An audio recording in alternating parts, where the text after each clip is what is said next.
Olá, olá, muito bom dia a todos e todas, sejam bem-vindos. Hoje é 18 de novembro de 2023, eu sou Fernanda Forgerini, editora de Opera Mundi, e começamos agora mais uma edição do programa Sub40. Todos os sábados, vocês já sabem que às 11 horas da manhã, o Sub40 traz sempre convidados que representam uma nova geração de pensadores e realizadores.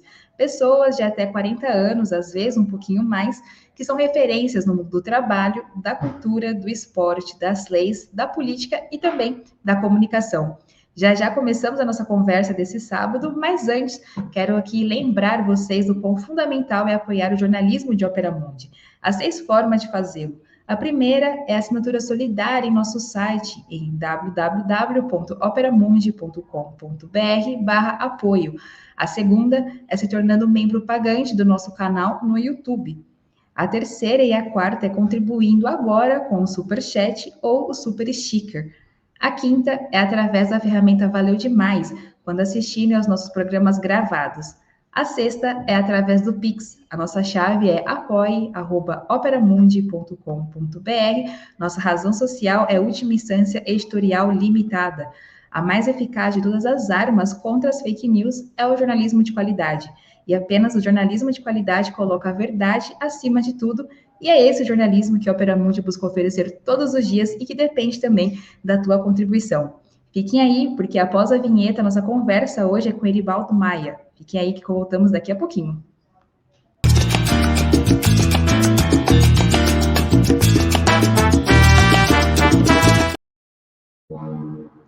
Olá, Eribaldo, tudo bem? Bom dia, obrigada por participar aqui com a gente. Olá, Fernanda, bom dia. Agradecer o convite e o espaço. Vai ser uma conversa muito legal, certamente. Perfeito. Eribaldo Maia é historiador e mestrando em filosofia pela Federal de Pernambuco, autor do livro Neoliberalismo e Sofrimento Psíquico, o Mal-Estar nas Universidades, publicado pela Ruptura Editorial. É também produtor de conteúdo sobre teoria social e formação política, tanto no Instagram quanto no canal no YouTube também, que leva seu mesmo nome, Eribaldo Maia. Eribaldo, mais uma vez te agradeço aqui pela sua participação, e é sempre de praxe, a gente pergunta aqui no Sub40, para quem a gente está vindo conversar, sobre a sua trajetória, de onde você veio, como você veio parar aqui no Sub40, conta um pouco para a gente. Bom dia mais uma vez, agradecer a todo mundo que está assistindo, agradecer a todo mundo que fez o convite e participou. Enfim, eu sou Aribaldo Maia, eu sou de Recife, Pernambuco. Eu era um péssimo estudante de história até uma professora entrar na minha vida e mudar tudo isso e me fez chegar quando tinha mais ou menos 24 para 25 anos, eu entrei na faculdade, pouco tardiamente, e da faculdade fui para a pós-graduação depois em filosofia também na UFPE, e foi na universidade que eu me deparei com o problema do adoecimento mental, não quanto uma questão de saúde particular somente, né, mas também como um problema teórico e político, né? Então, comecei também graças ao meu orientador hoje também e outros professores que foram me ambientando com o tema, trazendo autores, isso foi me fazendo me envolver cada vez mais com o estudo desse tema. Em paralelo a isso, eu militava organizado na época no PCB e também na minha militância, a questão da saúde mental sempre aparecia e terminou que foi confirmando o que eu fazia nos estudos, também na militância, enfim, nas observações. E antes da pandemia, eu comecei a fazer conteúdo na internet, eu e uma amiga do curso de História, Thaís, e na época era o projeto Mimesis. Depois a gente resolveu parar e cada um foi seguindo suas produções, seus estudos sozinhos, mas eu acredito que foi esse percurso que me trouxe até aqui no Sub40 e que também serve para me apresentar um pouco para as pessoas. Perfeito. Eribaldo, eu queria até perguntar se você trouxe um pouco dessa questão da sua biografia e entender também, eu acho que o nosso público também, essa trajetória da história para a filosofia e, consequentemente, para a psicanálise, né? Que eu vi que você também, o seu mestrado vai um pouco nesse tema. De onde surge essa linha de caminhada, né? Você colocou um pouco dos motivos dela, mas são um pouco distantes, assim, né? Quando você olha a princípio, mas que se misturam. E como que foi essa de história, licenciatura para psicanálise e também agora mestrado em filosofia? Eu sempre fui apaixonado por história, ainda sou apaixonado por história, mas eu gostava muito, até por ser uma pessoa extremamente alérgica, eu odiava estar em arquivos, né? Porque eu ia morrer, né, no arquivo, então eu precisava estudar coisas que não me deparassem com sujeira, poeira e mofo o tempo todo. Deixa isso para meus outros colegas, né? Então eu gostava muito de estudar a teoria da história, que é a parte mais filosófica, por assim dizer, da disciplina. Mas, infelizmente, não havia muita abertura em teoria da história dentro da UFPE. Lá na UFPE se estuda muito ditadura militar, processos trabalhistas, a história da cana, né, da história da Revolução Pernambucana, dos holandeses em Pernambuco, muito mais ligado à história local, né? Tem esse enfoque muito grande. Então, quando eu fui começando aí para pagando cadeiras eletivas na filosofia, e já tinha pago a cadeira de introdução à filosofia, que é obrigatória no curso de história, com o professor que hoje é meu orientador, Felipe Campelo. Paguei muitas cadeiras com eles e com outros professores do departamento de filosofia. Isso foi criando uma relação, criando uma aproximação que foi se estreitando à medida em que o curso continuava, né? E cada vez mais eu ia tentando, por assim dizer, dar um pouco de embasamento histórico na filosofia e filosofar um pouco mais a partir da história. E eu cheguei no tema do sofrimento, tanto por questões pessoais, mas também por ter sido apresentado ao problema por uma perspectiva teórica. E eu fui percebendo que também o sofrimento tem a sua própria história, que apesar de aparentemente ser coisas muito separadas, há uma história do sofrimento dos seres humanos e que conta um pouco a história de como os seres humanos vivem e se relacionam e constroem as suas formas de viver em sociedade. Então, a ligação vai muito dessa história de um encontro com a história, depois um desencontro que rola na faculdade e terminar aliando as duas coisas pelo elo da filosofia, né? Perfeito. E eu estava pesquisando, né, em relação aos seus estudos, e a gente entra no seu livro, né, o Neoliberalismo e Sofrimento Psíquico, Mal-Estar nas Universidades, que é um livro que busca analisar como a depressão e outras doenças mentais são sintomas que tentam apontar os limites, né, e também problemas da forma de vida no neoliberalismo. Ele surge, essa pesquisa, durante a sua graduação, ela já pega um pouco também um pouco a sua pesquisa do mestrado, como essas duas coisas se juntam, antes da gente falar, né, de como também a gente entender essa interseção entre o capitalismo e o sofrimento, a gente entra daqui a pouco nessa, mas também me contar um pouco dessa pesquisa, juntar essas coisas e também daqui a pouco olhar para as universidades, né, que é um tema muito em alta da saúde mental dos estudantes. Eu acho que quando teve ali aquele período de ocupações das universidades contra a PEC do teto, enfim, né, que foi um momento político de bastante ebulição, né, efervescência, e eu participei das ocupações, eu estava ocupando o Centro de Educação na UFPE, junto com colegas, amigos, camaradas, companheiros, enfim, todo tipo de gente, e que estava todo mundo junto lá. Foi um momento muito, apesar de difícil pela derrota política, né, mas um momento muito enriquecedor e que animou um pouco os espíritos das pessoas que estavam ali. Mas depois da derrota, né, criou-se quase que um limbo, né? As pessoas caíram um pouco muita gente se afastou, muita gente saiu da militância, enfim, muita gente se resignou. E o que eu já vinha pesquisando, eu fui notando mais. Passou a ser uma reclamação cada vez mais constante de pessoas que estavam sofrendo por conta da dinâmica da universidade, por não ter condições de permanecer na universidade, enfim, todo tipo de problema. E que eu passava também, né? Estava lá junto com as pessoas. E isso me motivou a coisa que eu já estava lendo como estudos paralelos, a tornar isso algo central. Isso me motivou a fazer uma série de pesquisar, de estudar mais a fundo, de escrever sobre o sofrimento dos estudantes nas universidades federais, né? E nas universidades no geral, mas especificamente nas federais, que era onde eu estava, né, naquele momento, e precisava fazer um recorte. O livro surge justamente de duas percepções. Uma, na medida que eu fui pesquisando, eu fui percebendo que havia muito pouco material estatístico de maneira mais global, né? Havia, por exemplo, sei lá, uma pesquisa sobre o adoecimento dos estudantes de medicina da universidade tal, sabe? Uma coisa muito específica. Não havia uma leitura mais geral, a não ser o relatório da Andifes, né? Que é o que eu uso basicamente no livro. E também não havia uma sistematização especificamente sobre o sofrimento mental decorrente da neoliberalização da gestão das universidades. Então, havia muito, por exemplo, o neoliberalismo e a precarização do trabalho docente na universidade, ou a precarização da situação dos estudantes, ou a falta de verba para a manutenção das universidades, mas não falava da dor das pessoas, né? Do que as pessoas vivenciavam por isso. Então, isso me motivou, mesmo que num período muito inicial da minha trajetória, a compilar isso após eu terminar a faculdade, a compilar isso, reescrever, tentar dar um pouco mais de densidade a materiais que eu tinha, tanto do que eu fiz no TCC, em outros textos, em trabalhos, em artigos e apresentações, para tentar criar um compilado. Não para fechar o tema, mas pelo contrário, para tentar produzir pelo menos uma síntese inicial para abrir o tema, né? Abrir o debate de uma maneira mais centrada na questão da dor das pessoas que estão vivenciando esses processos de neoliberalização dentro das universidades. E de resultado, nesse sentido que você colocou agora, de abrir esse debate, como que foi aceito isso? Até porque não havia tanto, né, falando sobre isso, e como foi essa recepção?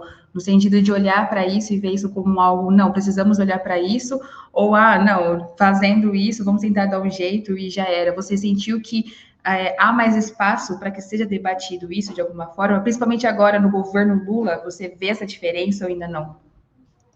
Eu acho que há um pouco dos dois. Há quem vá dizer que, veja, isso aconteceu, por exemplo, meu TCC também foi sobre esse tema, e por sorte eu podia apresentar o TCC por eu ser licenciatura no Departamento de Educação, podia escolher se eu apresentava no Departamento de Educação ou de História.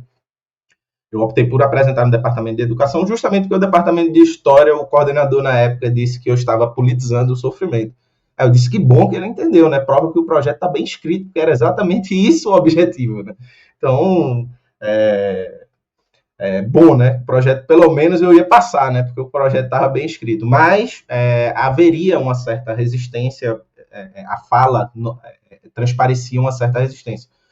Mas, por exemplo, no Departamento de Educação havia mais abertura. E há, cada vez mais, com o passar do tempo, uma abertura maior, né? Para debater o tema. Quanto à diferença, e inclusive a recepção do livro, que esgotou a primeira tiragem, vai sair agora a segunda edição, né? Está em pré-venda agora a segunda edição no site da Ruptura. E também terminei falando muito sobre o livro em universidades, então houve uma recepção relativamente legal do livro, né? Uma recepção que me deixou bastante feliz, abriu alguns debates, e isso foi importante. Eu acho que hoje a gente tem uma dificuldade maior até para tratar do tema, paradoxalmente, né? Porque como depois do governo Bolsonaro, qualquer coisa seria uma melhora, e a gente teve um governo Lula, né, onde Lula é uma figura que, pelo seu histórico, já remete a um tempo que foi melhor, já remete a um tempo de melhoria, então meio que as pessoas passaram tanto tempo cansadas de só falar de problemas, que falar de problema termina sendo uma coisa difícil a ser feita, né? Por outro lado, também o governo Lula, e isso também aparece no meu livro, falando não desse governo Lula, mas do governo Lula 1, 2 e dos governos Dilma, né? O governo Lula, de certa forma, ele concilia com políticas neoliberais também no campo da educação, né? Só que quando você critica o neoliberalismo, por exemplo, de um Bolsonaro, de um Temer, é muito mais fácil de ser aceito do que quando você critica e aponta uma conciliação neoliberal num governo de esquerda, né? Então tem essa dificuldade um pouco maior.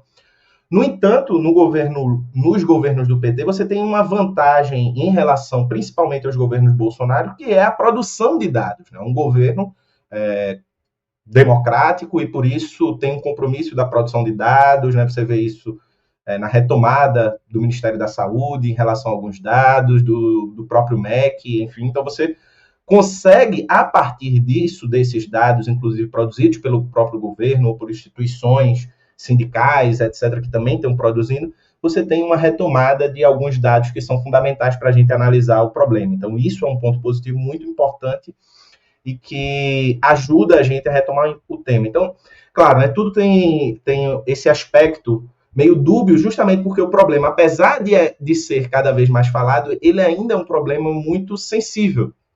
É um problema muito sensível, porque toca em questões muito é, é, latentes do dia a dia das pessoas, nas universidades, etc. Além de que é claro, né, os professores universitários vivem uma precarização da universidade, principalmente nos últimos governos, né, Temer e Bolsonaro, né, e isso apertou muito pesquisas, estudantes, etc., afetou a entrada de estudantes e todo esse tipo de coisa. Mas a situação dos professores, por pior que seja, é muito diferente da situação dos estudantes, né, que estão num grau de hierarquia diferente, estão num grau de situação financeira muito grande, e a política de cotas, que é uma política de reparação muito importante, ela deu uma pluralidade, mas ao mesmo tempo colocou pessoas que precisam de políticas de assistência e de permanência nas universidades constantes, né? Porque não basta só colocar lá a pessoa tem que ter condições de estudar, né? Então, essa diferença também, nessa, vamos dizer assim, quase que uma luta, um conflito entre estudantes e professores, faz com que o problema seja posto por estudantes e professores de maneira muito distintas.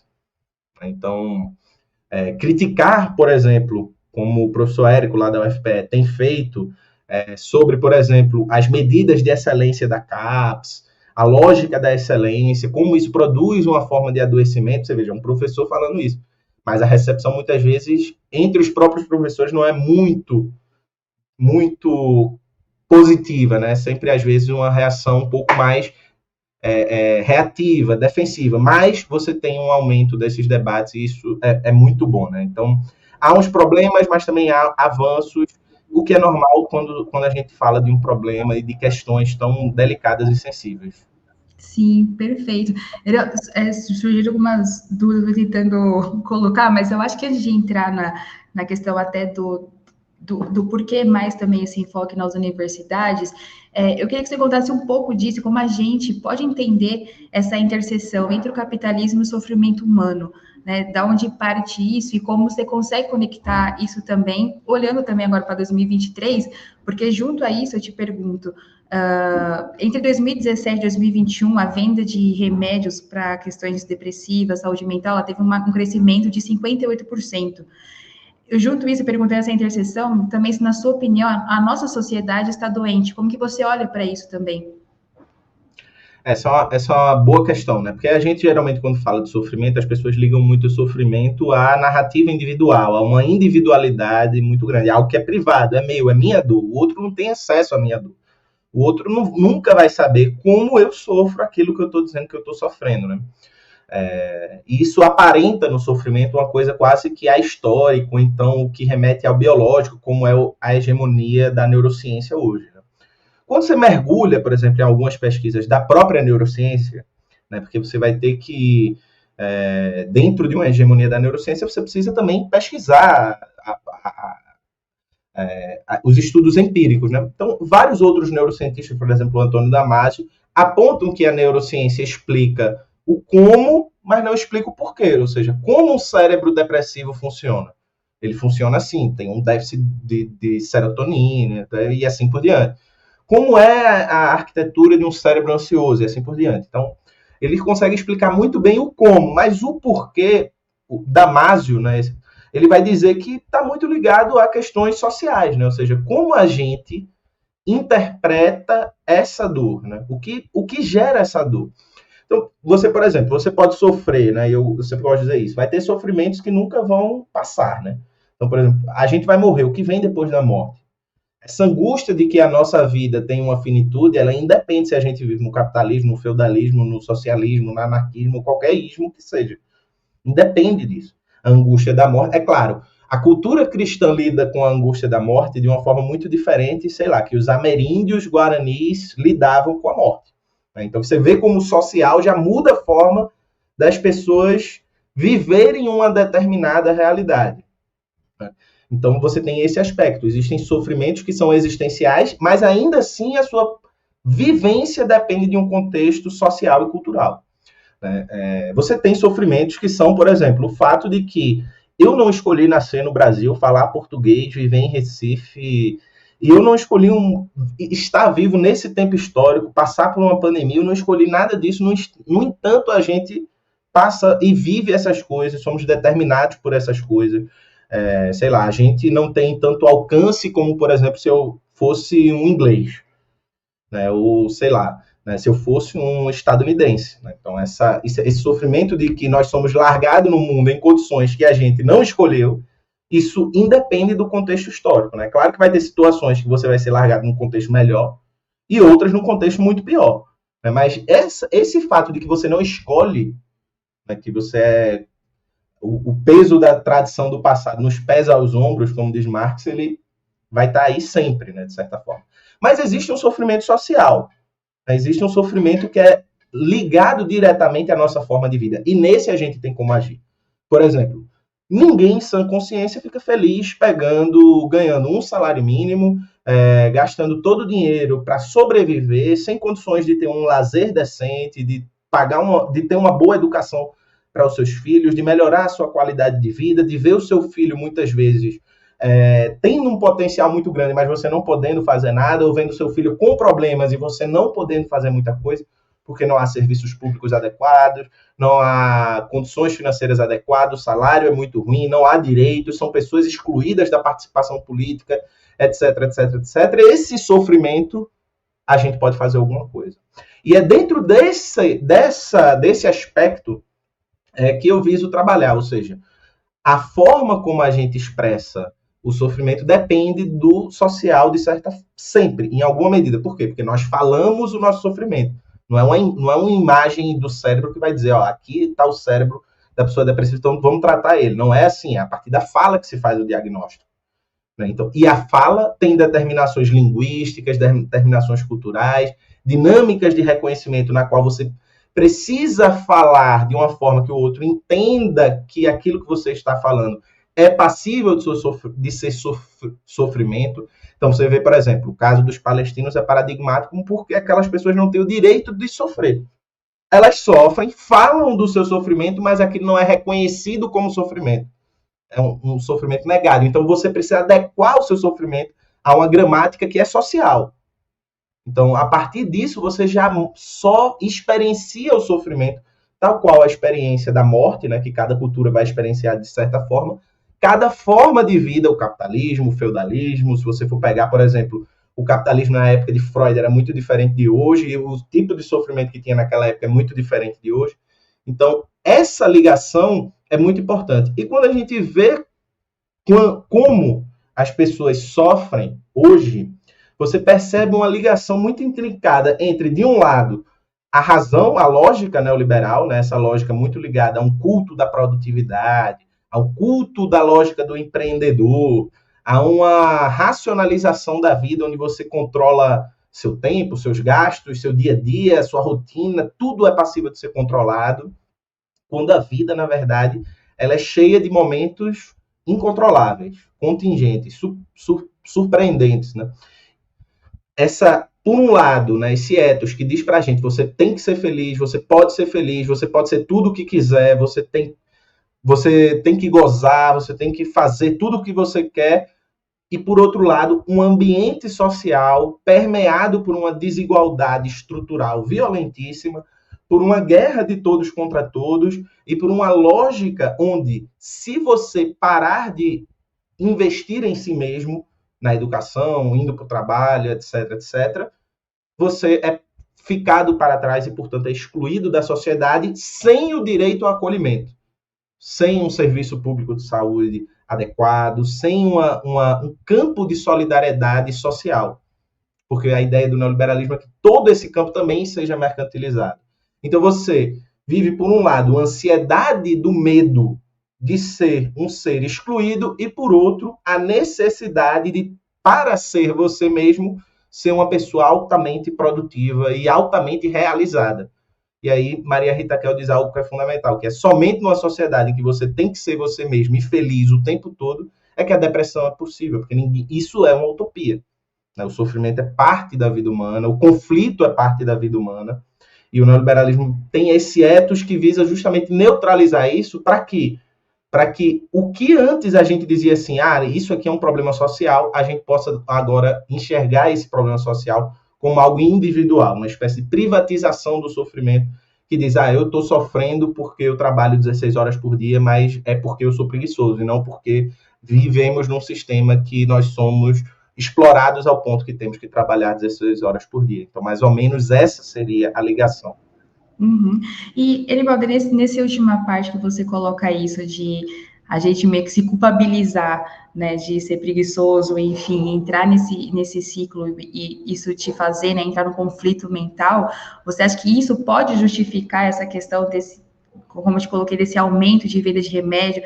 É como se fosse essa mercantilização de remédio mesmo, de que essa mercantilização de que, não, você tem depressão, enfim, assim, o que eu digo eu não sei se necessariamente é uma crítica, mas às vezes me parece que o diagnóstico, conforme a questão do neoliberalismo, ficou muito fácil para um médico falar que não, você tem isso e vai lá, toma um remédio, você vai se tratar, para justamente não olhar o coletivo, né, o social, como você está dizendo. Não sei se você concorda com o que eu estou falando, isso é um pouco uma crítica minha, que eu tento, e vendo esse dado de 2017 a 2021, de 58% do aumento de medicamentos, me bate mais no incentivo de que você tem que se tratar individualmente e não olhando para o coletivo social. Não sei se você pensa um pouco nessa linha. Sim, concordo completamente. E isso você percebe, por exemplo, quando você analisa a história do DSM, né, que é o Manual de Diagnóstico. O DSM, até os anos 70, mais ou menos, ele era muito embasado em psicologias dinâmicas, como, por exemplo, a psicanálise, né? O que é que caracteriza uma psicologia dinâmica? Ela tem essa concepção de que o dinamismo da psique humana ele também tem um lado social. Então, mesmo, por exemplo, uma psicologia mais biologicista, mais medicamentosa, etc., e mais tradicional, no pior sentido do termo, ela tinha uma certa reverência ao social. Tinha alguma referência ao social. Então, o DSM, que tinha muito menos diagnósticos do que hoje em dia, até os anos 70. A partir dos anos 70, ele abandona essa perspectiva psicodinâmica, e não coincidência anos 70, né, quando você tem o início das ascensões do neoliberalismo ali no Chile com Pinochet, depois Estados Unidos e Inglaterra. Você passa a aderir muito mais a perspectivas cognitivas e perspectivas neurológicas, né, da psiquiatria ligada à neurociência.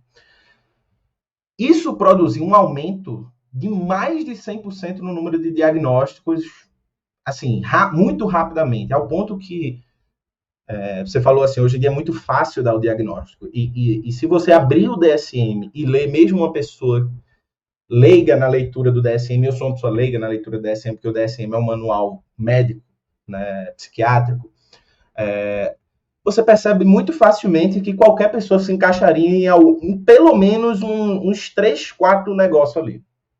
É o sorteio de adoecimento mental, porque você pega, por exemplo, a depressão ela tem uma característica que no DSM ela tem 7 possíveis formas de depressão. Então você tem, por exemplo, um tipo de depressão, outro, e o último tipo de depressão é uma depressão indefinida, ou seja, se nenhuma das outras valer, é indefinida, porque está indefinido. Então, veja, é um diagnóstico, quando você percebe a descrição do diagnóstico no DSM, extremamente pobre. Ele não diz nada.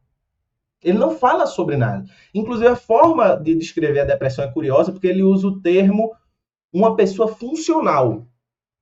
É uma pessoa que serve para funcionar. Essa é a concepção de bem-estar do DSM, de cura, né? De uma pessoa normal. Ou seja, toda pessoa que não é funcional, ela entra no anormal. O que é funcional para o DSM? É trabalhar. É produzir. Isso eu não estou dizendo que é para as pessoas não trabalharem, não. Não é um culto ao ócio em abstrato, não. Mas isso diz muito da lógica da nossa sociedade. Por outro lado, a saída da psicologia, das psicologias dinâmicas do DSM produz justamente que quando você não tem mais essa contradição entre corpo e sociedade, entre indivíduo e sociedade, você produz uma individualização do diagnóstico. Ou seja, por exemplo, quando Freud dizia assim, as mulheres histéricas, etc., no século XIX, são frutos de uma sociedade extremamente repressiva às mulheres do ponto de vista de reprimir a sua vivência sexual. Veja, ele está dizendo que o sofrimento de um determinado grupo social não diz só que vê aquela pessoa individualmente, mas tem que ver com uma cultura, com um ethos social, com a forma como aquela sociedade vive. Então, percebe? Mesmo Freud, com um viés liberal, entendia que a sociedade tinha um peso importante na produção do sintoma de sofrimento. Esse novo DSM, a partir dos anos 70, ele retira completamente esse aspecto. Então, como é que se resolve? É um déficit. Como é que se percebe agora as causas do sofrimento? É um déficit, retira-se a sociedade, é apenas um déficit de um desequilíbrio químico no cérebro, déficit de uma substância e assim por diante. Ou seja, não é mais porque é uma sociedade patriarcal, machista, como Freud coloca. Não é porque a gente vive numa sociedade que nos obriga a ser produtivo o tempo todo. É porque sua serotonina está baixa. Não importa se você pega 4 horas de ônibus para ir e para voltar para o trabalho. Não importa se você ganha um salário mínimo ou se você é Jeff Bezos. Todas essas nuances não existem para psiquiatria hegemônica e para neurociência hegemônica. Ou seja, você oculta o fato, e Mark Fisher chama isso de uma privatização do estresse, e você retira do campo de possibilidade da pessoa que está sofrendo de narrar o seu sofrimento para uma perspectiva que vá além de si mesmo, que consiga complexificar a questão. Então, como a pessoa vai experienciar aquele sofrimento? Já que não é uma sociedade machista, já que não é uma sociedade extremamente produtivista e exploratória, então é porque eu sou um vagabundo. É porque eu sou um preguiçoso. Eu sou um procrastinador. Eu tenho que mudar o meu mindset para melhorar. Tenho que mudar a forma de me colocar no mundo, porque, como diz o coach, é muito mais fácil você ser milionário do que ser pobre. Então, essa virada não só produz uma nova forma de sofrer, porque você tem que adequar, produz uma nova gramática de como as pessoas falam sobre o seu sofrimento, mas ela também retira do nosso campo de visibilidade que o social também nos faz sofrer. Que o mundo não é só um mundo de dificuldades que nós precisamos vencer, né, como o neoliberalismo coloca, né? Mas o mundo é um lugar que também pode ser alterado para que a gente sofra menos em contato com ele. E, nessa última questão, quando você coloca da questão social, da vida social e desse sofrimento, essa interseção entre capitalismo e sofrimento humano que a gente está debatendo aqui, na sua avaliação, ela distingue de raça, classe, gênero ou não? Só para concluir a resposta anterior. E aí entra a parte do remédio, né? É muito mais fácil você, quando percebe o sofrimento desse jeito, o que é que você faz?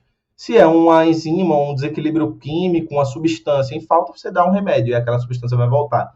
E aí a pessoa vira, e eu falo isso porque eu já consumi, tomo remédio psiquiátrico, às vezes você fica completamente insensível para o mundo, né? Você fica meio que apático, né? Mas você fica produtivo.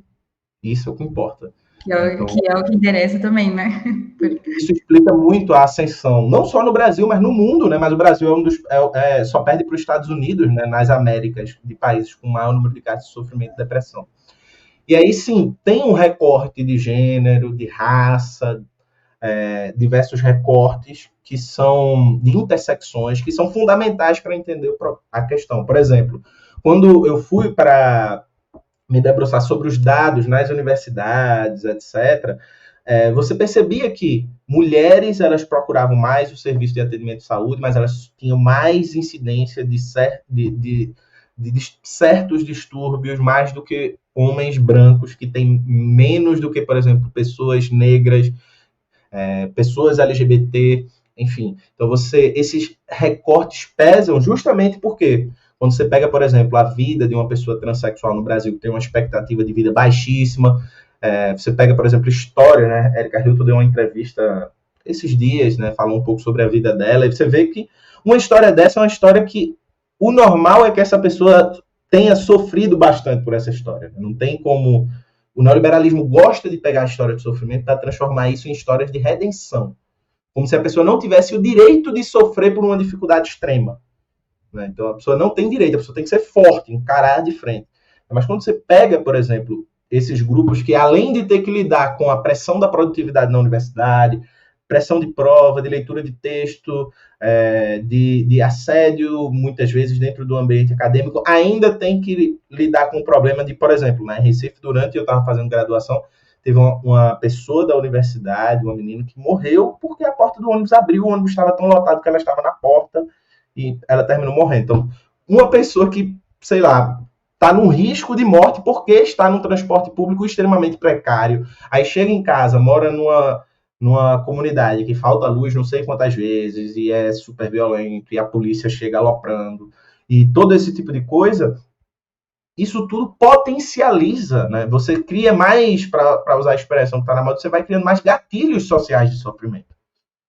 Então, quando você pega esses... Ou, por exemplo, na questão da mulher, você trazer a questão da segunda jornada, da terceira jornada de trabalho, né, do trabalho doméstico, etc., enquanto o homem não tem esse peso, muitas vezes, isso produz um cansaço de, como é que uma pessoa que tem uma segunda jornada, terceira jornada de trabalho ainda tem que ter tempo para ler o texto, estudar o texto, fazer uma resenha, cuidar do Lattes, produzir, ir para evento, e aí a pessoa pobre, você tem que comprar livro, você tem que ir para congresso que é caro para danado. O Congresso de História, por exemplo, era um dos cursos mais pobres de licenciatura de História em termos de renda per capita, e os eventos da AMPU foi mais caro que show internacional que rola. Então, e é isso, né? Entre o show internacional e a AMPU, eu vou pro show internacional, assim, sem dúvida. Se eu tiver um dinheiro, porque é isso, você não vai se divertir na AMPU, você está trabalhando. Então, isso dificulta muito a vivência no espaço universitário. Né? Eu não fiz a minha pesquisa por ter se reduzido ao espaço universitário, eu não tenho como entender como funciona todas essas intersecções num campo mais geral, em abstrato. Mas você pode generalizar pensando que as mesmas dificuldades que essas pessoas encontram na universidade de maneiras distintas, você encontra no campo social. Para dar um exemplo, tem uma pesquisa muito interessante, eu esqueci o nome da autora, mas que usa muito Butler, para falar, por exemplo, como mães do Rio de Janeiro, mães solos do Rio de Janeiro, que perderam seu filho na guerra contra as drogas, né, que extermina a juventude negra do país, elas não só sofrem a perda, mas como sofrem pela perda não ser reconhecida como perda pela sociedade. Então, ela tem o direito ao luto negado. Porque morre uma pessoa numa comunidade no Rio de Janeiro, uma criança, etc., as pessoas lamentam até o ponto que elas entendem, a partir do discurso do senso comum, que aquela morte é um efeito colateral da luta contra as drogas e, portanto, é lamentável, porém, vida que segue. Não dá tempo de ficar chorando porque aquilo é válido por ser uma guerra contra as drogas. Ou, por exemplo, quando matam alguém e aí, vez ou outra, aparece no jornal, suspeito do tráfico é morto, e quando vê a pessoa não tem nenhuma ficha criminal, e mesmo que a pessoa tenha, né, não merecia ser morta dessa forma pela polícia, mas assim, muitas vezes morrem pessoas completamente inocentes, né, mostrando o grau de aleatoriedade dessa guerra às drogas, né? Então você pega uma pessoa completamente inocente e morre, mas coloca lá, suspeito de roubo, de tráfico, de alguma coisa assim, e com isso a pessoa não tem nome, não tem família, não tem história, e inclusive as pessoas que perderam essa pessoa tem que, inclusive, se alegrar da morte, porque aquilo era um peso na sociedade que provocava o mal, e, portanto, aquela morte não é passível de ser lamentada. Né? Então, você percebe o quanto, por exemplo, a mulher negra que passa por esse tipo de situação incide sobre ela um sofrimento que é social e que é particular da experiência de ser da mulher negra nas periferias brasileiras. Então, você tem como pensar a partir dessas intersecções e que é fundamental que se pense a partir delas para que a gente tenha uma leitura não abstrata, né, como se os seres humanos fossem todos um exército de Rodrigo Hilbert, mas a gente vive num país onde temos maioria de pessoas negras, você tem muitas mulheres negras donas de casa, chefe de família, que cuida de toda a família sozinha, e isso é muito importante, atentar e dar ouvidos para elas, até porque essas pessoas são a classe trabalhadora brasileira. Sim, e ele, olhando, Erivaldo, olhando para isso, como que você também discute isso, né? Que você coloca em debate, como transformar isso em ação política, na sua avaliação? E até eu pergunto se a superação dessa interseção na sua avaliação é a revolução. É, tem sempre uma contradição quando a gente fala de sofrimento, que é, por um lado, não, a gente não pode simplesmente chegar para a pessoa que está sofrendo e dizer assim, irmão, segura aí. Quando a gente fizer a revolução, aí vai ficar tudo bem. E aí a pessoa continua. Então você tem que produzir espaços de acolhimento. Você tem que acolher, né? Freud tem uma frase que é lida por uma perspectiva pessimista, mas como eu sou um pessimista, eu leio de uma perspectiva otimista, né? Que é o objetivo de uma boa terapia é você fazer com que o paciente consiga amar e trabalhar, né? Ou seja, consiga viver em sociedade. Isso é muito pouco e parece mesmo ser muito conformista. Acontece que não dá para esperar a revolução para fazer as pessoas se sentirem bem. A gente precisa de pessoas, de militantes, de aliados políticos vivos e minimamente saudáveis para que essas pessoas possam ter força para enfrentar um sistema tão cruel. Então, eu acho que, primeiro de tudo, as organizações, movimentos sociais e coletivos políticos, eles precisam criar espaços de acolhimento, e eu acho que isso é um déficit na esquerda gigantesco, para todas as organizações. Tá? Precisa-se também pensar, por exemplo, que é preciso criar condições materiais para as pessoas se envolverem politicamente. Porque a gente está falando de um neoliberalismo onde nós da esquerda, a gente tem ciência, por exemplo, de um processo de uberização muito violento, de precarização muito violento, que impede as pessoas de terem tempo para lazer, para estudo, para viver sua vida em família, para viver com os amigos, enfim, para fazer outras coisas além de trabalhar e pagar boleto.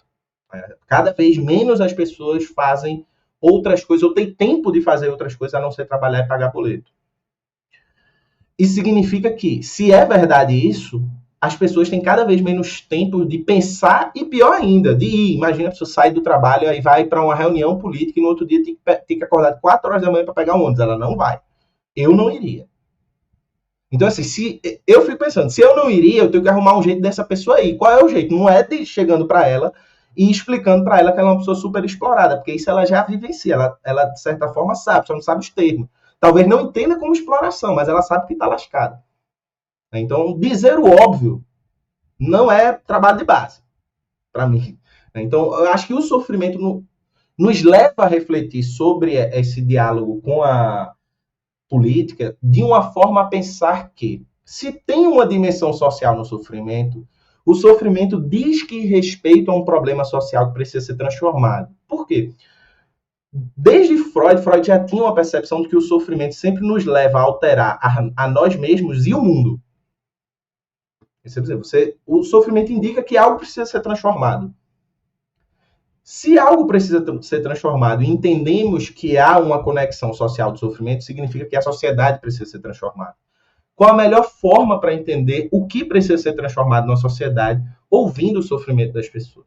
O exemplo que eu dou é sempre o mesmo, que é, durante a Revolução Russa, não foi os bolcheviques que criaram o lema paz, pão e terra. Foram as mulheres que foram lá na Praça Vermelha solicitar ao czar a saída da Rússia na guerra, terras para plantar e comida para comer.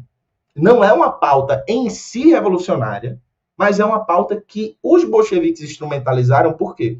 Ouviram que aquelas pessoas estavam reclamando, ouviram o sofrimento dessas pessoas e deram a esse sofrimento uma articulação, no sentido de que, paz, pão e terra, você não vai conseguir pelo czarismo.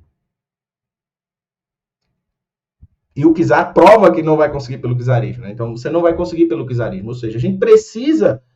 E aí os bolcheviques fazem paz, pão, terra e todo poder aos soviets. Ou seja, a gente precisa ouvir as pessoas no Brasil. Não basta chegar para as pessoas e dizer assim, vamos construir um Brasil democrático de verdade. Vamos construir o poder popular. Vamos construir o socialismo. Brasil comunista amanhã. A gente quer justiça social, igualdade, liberdade. Veja, isso são palavras vazias.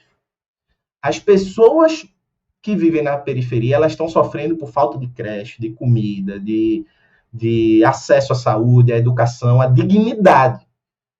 A gente precisa dar uma resposta aos problemas dessas pessoas. Ah, mas a resposta é o comunismo. Beleza, essas pessoas nem... O comunismo, para ela, daqui que você implemente o comunismo, essa pessoa morreu. Então, assim, a gente só vai... Por que, por exemplo, as igrejas evangélicas conseguem um grau de adesão tão grande e a gente não consegue fazer um trabalho de base decente? As igrejas evangélicas, querendo ou não, eu morei num dos bairros mais evangélicos do Recife, as igrejas evangélicas, elas ouvem o sofrimento das pessoas. Então, geralmente elas são pequenas, mesmo as grandes instituições, elas são pequenas, então o pastor conhece todo mundo, chega a ser a dona fulana na igreja, ele pergunta como está o filho está envolvido com droga, como é que ele está? Ah, vamos botar... A mulher passa, sei lá, um mês, um ano, tentando botar o filho numa rede básica de saúde para cuidar de uma questão de saúde mental ou de drogadição, etc. Não consegue e vai para onde? Comunidade terapêutica, que é o lugar onde ela conseguiu acolhimento. Ou então, por exemplo, na dissertação do mestrado de Boulos, ele fala que uma mulher chegou na igreja, aí na igreja fizeram um aniversário para ela e foi a primeira vez na vida dela que ela teve um aniversário. Ela disse, pela primeira vez eu me senti gente. Ou seja, quais espaços nós produzimos enquanto esquerda para fazer com que essa pessoa que passa exploração todos os dias se sinta humana, se sinta acolhida. E não só para a gente chegar para ela e dizer assim, porque você ganha um salário ruim, injustiça, exploração e desgraça e morte e miséria. Sabe? O pastor ele consegue aquele vínculo porque ele produz ali uma relação de escuta. Claro, ele instrumentaliza isso para fazer dinheiro, para qualquer... Enfim, a gente sabe as práticas neopentecostais que rolam por aí. Mas a gente pode voltar a esse lugar de escuta, porque o sofrimento ele abre a possibilidade de a gente entender qual é a dor concreta daquelas pessoas. É a partir dessa dor concreta que a gente pode pensar soluções concretas, da qual dentro dessas soluções concretas está um horizonte revolucionário que é fundamental para a gente acabar as bases de uma sociedade que produz formas de sofrimento extremamente desnecessárias. Porque uma sociedade justa não é aquela sociedade onde a gente vai viver feliz, rindo e que vai ter pôneis coloridos pulando pela cidade. Mas é a sociedade onde meu sofrimento vai ser porque, sei lá, acabou um relacionamento, ou porque uma pessoa querida morreu, ou acabou uma amizade, ou o meu time que é horrível perdeu de novo e decepção gigantesca. Ou seja, como diz Freud, fala uma coisa que é importante, né? Transformar esse sofrimento em um sofrimento banal. Isso é um sofrimento saudável, é você sofrer melhor, sofrer de forma saudável, sofrer por coisas banais, e não porque eu sou uma pessoa renegada e relegada e explorada dentro de uma sociedade, né? Desumanizada. Sim, e até que é totalmente o inverso a gente vê hoje em dia, né? Como a gente colocou aqui mesmo na nossa conversa, de que você sofrer por uma questão banal, você não está produzindo, como assim está sofrendo por isso, né? Tem gente que está sofrendo por diversas outras coisas, é mudar essa visão e esse discurso também um pouco, né? Mas nesse sentido desse discurso, eu queria te perguntar se você você tem seu Instagram, tem seu canal que você produz, você faz cursos também online em relação a esses temas. E essas narrativas de coisas banais, de sofrimento besta, nossa, porque na internet as pessoas discutem isso e na vida real tá sendo falando outra coisa. Como é que você também olha estar na internet, no mundo virtual, que tem um peso muito grande, que as pessoas às vezes sofrem na internet, fazendo essa ligação? Você acha que a internet hoje em dia também é um espaço que tomou para si essa questão do neoliberalismo, do capitalismo, de você produzir na internet também, e se individualizar nisso, né? Olhando diversos influencers que ficam fazendo, sei lá, questões de aposta e passar por... Sabe que não é uma verdade aquilo, mas se vende isso. Você acha que a internet também ajuda a vida real nesse aspecto? Ou a gente levou para a internet e vice-versa? Eu acho que as empresas das redes sociais são empresas bilionárias e, portanto, a lógica de funcionamento da internet, não porque é a internet, mas porque ela é controlada por empresas bilionárias, etc., é uma lógica neoliberal, né? Então, você vê, por exemplo, para uma pessoa se manter relevante na internet, né, você tem que dialogar com formatos específicos de vídeo, produções diárias de vídeos, você tem que estar falando sobre temas que a internet está falando, você não pode falar sobre qualquer tema. Por exemplo, falar de adoecimento mental e neoliberalismo não é um tema que a internet vai se empolgar bastante, né? Então, você tem isso, né? No entanto, sei lá, você pega aí milhões de vídeos de gente que está aí fazendo outros tipos de trabalho que vai circular muito porque a internet estimula esse tipo de circulação, né? Estimula uma lógica produtivista, né? Então, os produtores de conteúdo têm isso. Mas, por outro lado, e aí falando um pouco mais da produção de conteúdo da esquerda, você vê muito, né? Inclusive o Jones soltou um vídeo muito bom sobre isso, acho que ontem, né? Sobre os youtubers marxistas, etc., que é muitas vezes você, claro, você precisa abrir mão um pouco para a lógica dos algoritmos para conseguir alcançar mais gente, influenciar no debate, etc. Isso é importante, né? Não adianta a gente ter porque a internet é um lugar com uma lógica neoliberal, você não vai ocupá-lo por purismo, né? Isso não existe, né? Se é um lugar onde as pessoas estão, a gente tem que estar, ponto. Né? Mas também abrir mão demais da possibilidade de educar, de falar sobre temas importantes, como, sei lá, a questão da Palestina, que a internet derrubou várias vezes, ou outras questões, como novo teto de gasto, privatização do presídio, assim, uma série de questões que são difíceis, assim, mas abrir mão dessas questões difíceis, complexas, e que são temas que vão influenciar diretamente o cotidiano das pessoas, como, por exemplo, teto de gastos, né, o arcabouço fiscal, reforma tributária, vai influenciar diretamente a vida das pessoas, vai inclusive influenciar nas próximas eleições municipais, nas próximas eleições presidenciais, etc. Como a internet não estimula, né, não quer que você fique falando desses assuntos, porque a internet quer que você fique falando, sei lá, da besteira que o Monarca falou, da maluquice que não sei outro quem falou, enfim, você termina perdendo uma oportunidade de, além de brincar com o algoritmo, fazendo react, etc., você também produzir um processo de, não só de agitação, mas de propaganda política, de propagandear soluções concretas, né, imediatas. Né? Eu sempre que eu digo para as pessoas, não, nós comunistas denunciamos o arcabouço fiscal, beleza, denunciamos o arcabouço fiscal. Qual é a solução, então? O que é que a gente propõe no lugar? Aí vira um grande silêncio. Percebe? É isso que eu coloco, né? Não basta você ter um horizonte comunista. Você também precisa ter resoluções imediatas. Né? Porque senão passa a impressão de uma crítica sem alternativa. Né? De uma coisa meio birra, né? De você ficar só criticando. E a internet, óbvio, além disso tudo, a internet estimula a produção do que eu gosto de chamar de uma esquerda performática, que é a esquerda que vive postando foto com o boné do MST, boné da Soberana, com camisa da esquerda, bandeira comunista, não sei o que. Tinha um menino na Federal, sempre conto essa história muito boa, que é um menino da Federal lá em Recife, né, que é um lugar polar, né, um calor do inferno, e o menino ia com aquele chapeuzinho de inverno do Exército Vermelho, né? Ainda bem que ele tinha carro, com ar-condicionado, era de família de classe média, porque para ele pegasse um ônibus com aquele boné, ele não ia conseguir, não, ia derreter o cérebro. Mas você vê que é uma coisa muito performática. Então você vê que na internet as pessoas estimulam isso, né? De fulano é de um determinado grupo, então ele tem que se vestir, tem que expor, etc, etc, etc. Mas quando tem uma reverberação prática, aquela disposição estética e performática de você se mostrar de esquerda, quando tem uma reverberação prática, isso não acontece nada. Não vai para além do prático. Fica apenas no discurso.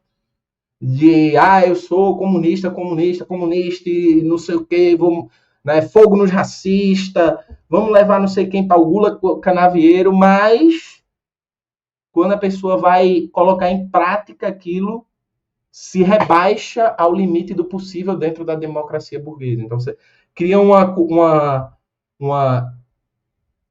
ruptura, né, onde a esquerda, a lógica da internet alimenta uma esquerda, uma lógica de uma esquerda que é só performance, só um espetáculo, para usar Guy Debord, né? Só uma imagem, espetáculo, que reafirma só uma identidade, né? Uma esquerda como ser de esquerda, como estilo de vida, né? Como estética, não como projeto político, né? Então, acho que a internet, ela produziu um pouco dessas duas contradições que eu acho que a gente precisa lidar, enfrentar, principalmente essa última, eu acho que a gente precisa enfrentar fortemente. Perfeito, Irivalda. A hora tá passando, nem reparei que estão chegando no fim do Sub-40 de hoje. Agradecer mais uma vez o Irivaldo pela participação. Mas antes de fechar o programa, a gente sempre nosso questionário do Sub-40. E eu começo perguntando para você, Irivaldo, um prato imperdível. Um prato imperdível é o guisado pernambucano. O guisado pernambucano com um pirãozinho fortíssimo. Ele é Uhum. ele. Aí em Pernambuco a gente bota mais coisa, porque o pernambucano é exagerado. A gente bota uma cacetada de coisa, mas isso aí, um guisadinho, é um negócio forte. Nunca experimentei, fiquei com vontade. Cerveja, cachaça ou vinho? A cerveja, sempre. Qualquer cerveja, comigo não tem isso de marca, não. Qualquer uma vai, qualquer uma tá aceito. O importante é cerveja. Gelada Erivaldo, tem algum esporte favorito? é futebol. Clássico. Boa, então um time de futebol. Meu time é esse aí, essa vergonha aí, é o Esporte Clube do Recife. Duas rodadas para tentar subir para a Série A, né? Tá com 60. Vai subir, não. Ele tá. O esporte, tal qual o Botafogo, ele esse ano vai fazer uma pipocada gigante. Pô, não, tem duas rodadas ainda para tentar. Vamos ver com a Júlia no esporte, que tá ali na luta. Erivaldo, tem algum passatempo? Fazer nada é meu passatempo favorito. Eu sou, Boa. eu sou excelente em fazer nada. E devia ser mais aceito isso, né? Eu acho que de fato é um ótimo passatempo. Eu sou Concordo. extremamente favorável ao ócio. Tem um livro inesquecível? Crime e Castigo, Dostoiévski, eu acho que foi o primeiro livro mais denso que eu li na minha vida Uhum. e me tocou bastante. A narrativa espetacular. Dostoiévski é espetacular, eu recomendo todo mundo ler qualquer livro dele, mas Crime e Castigo foi o primeiro, né? Eu acho que nem é o melhor dele, mas é absurdo, é genial. Sim. Uma música? A minha música favorita é Time, de Pink Floyd. Boa. Inclusive, o Roger Waters estava no Brasil, né? Esses tempos aí, agora está na Argentina, causando, né? A Argentina não quer nem dar Não, o hotel pro cara. nem tá no Brasil ainda, inclusive, porque os hotéis na Argentina e no Uruguai não quiseram ele lá, não, porque ele estava defendendo a Palestina e possivelmente antissemita, né? Sim, descobriram agora, inclusive, né? Nunca souberam disso, Que ele defendia a Palestina. que dependia que era de esquerda. Você tem algum filme marcante? É um filme marcante porque foi um date que, na verdade, eu tive uma crise de choro assim do date. Eu E amo. foi Cafarnaum, que é um filme espetacular, é um filme de baixíssimo orçamento. O ator principal, que é o menininho aí de azul na foto, ele inclusive nem é ator, ele era uma pessoa que vivia nesse lugar que se chama Cafarnaum. É um filme sensacional, assim, belíssimo, pesado, e que conta um pouco sobre a realidade das pessoas que vivem é, eu acho que é no Líbano, ou é na Síria, eu acho que é na Síria, e destruída, né, pela intervenção imperialista, né? Sim, sim. E que é muito bonito que começa, na verdade, com uma história ele protegendo a irmã dele, né? E vai tomando outras consequências, assim, você não imagina. É pesadíssimo. Você tem algum ídolo político? Eu, geralmente, meu ídolo político, eu sempre digo Fidel Castro por um motivo. Eu admiro muitas outras pessoas. Eu podia estar a Soledad Barretti, ela é uma mulher incrível, uma Uhum. história que podia ser mais conhecida, inclusive, aqui no Brasil. Mas eu acho que Fidel, porque a gente tem muito uma tendência de admirar pessoas que não botaram a mão na massa do poder político. Parece que a esquerda adora gente que ou perdeu a revolução ou não assumiu o poder político. Uhum. E Fidel, a minha opinião, ele conseguiu endurecer sem perder a ternura e apesar dos problemas, erros, equívocos que tiveram na gestão dele em Cuba, apesar de Uhum. tudo isso, ele foi uma pessoa que foi um dos caras que conseguiu fazer com que Cuba não baixasse a cabeça, mesmo no quintal dos Estados Unidos, e isso, ao meu ver, serve de inspiração de que não há inimigo grande o suficiente que não possa ser derrotado. Então, e que essa vitória não possa ser perpetuada. Fidel é a prova de que essa vitória não só pode ser alcançada, como ela pode ser perpetuada, mesmo que o adversário seja gigantesco. Então, Fidel Castro, certamente. Perfeito. Para fechar nosso questionário, tem algum evento histórico do qual você gostaria de ter participado ou ainda participar? Depois da pandemia, eu perdi qualquer interesse em participar de eventos históricos, né? Não é muito legal, não.